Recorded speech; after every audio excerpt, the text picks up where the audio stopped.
Magandang gabi, kapamilya. These are the highlights for Jonabel at 18. She is a discipler. Kakaiba ang kanyang faithfulness. Why? Hindi niya iniwan ang post niya, ang call niya, ang assignment niya nang walang sasalo. She is a discipler at kakaiba ang kanyang faithfulness. So, someday, pag binigyan na siya ng Lord na makakarelasyon, kakaiba ang faithfulness niya. Yan ang masasabi ko. Next, she is humble. Wow! Okay lang sa kanya na hindi siya pabida-bida.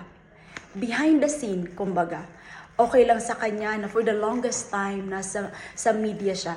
Siya ang magpipicture, hindi siya kasama. Siya ang nasa projector, hindi sa stage. Okay lang sa kanya. She has been faithfully doing her assignment. So, hindi siya bida-bida, kahit artistahin naman talaga siya. O, diba? Next. Actually, siya yung binigyan ko dapat ng post ng praise and worship after Jonah. Pero dahil nga okay lang sa kanya ang behind the scene, okay lang sa kanya. Mas gusto niya na mag-support. Supportive siya and secure siya sa kanyang call from God.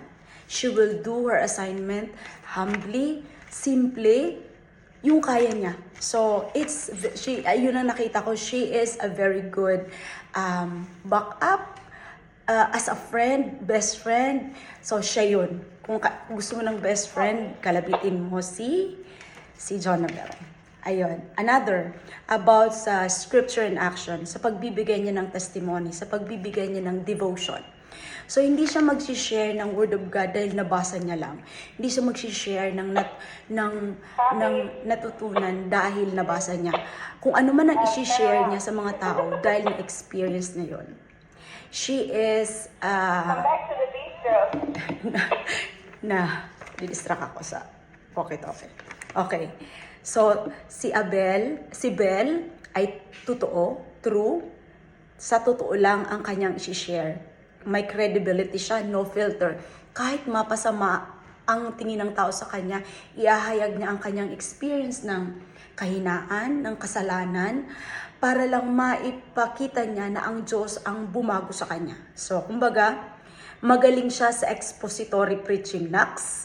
So, i-expose na talaga ang kasinungalingan ng kaaway ni Satan sa buhay niya at i-expose niya ang katotohanan ng Diyos sa buhay niya. I-expose niya ang Word of God at gagamitin niya ang mga experience niya para maihayag lang ang kabutihan ng Diyos sa buhay niya. Tingnan naman ito. Okay. So, Bel, ito yung nakita ko kay Bel. John 3, verse 30-35. In short, sabi dun sa Bible, He must increase. Jesus must increase, but I must decrease.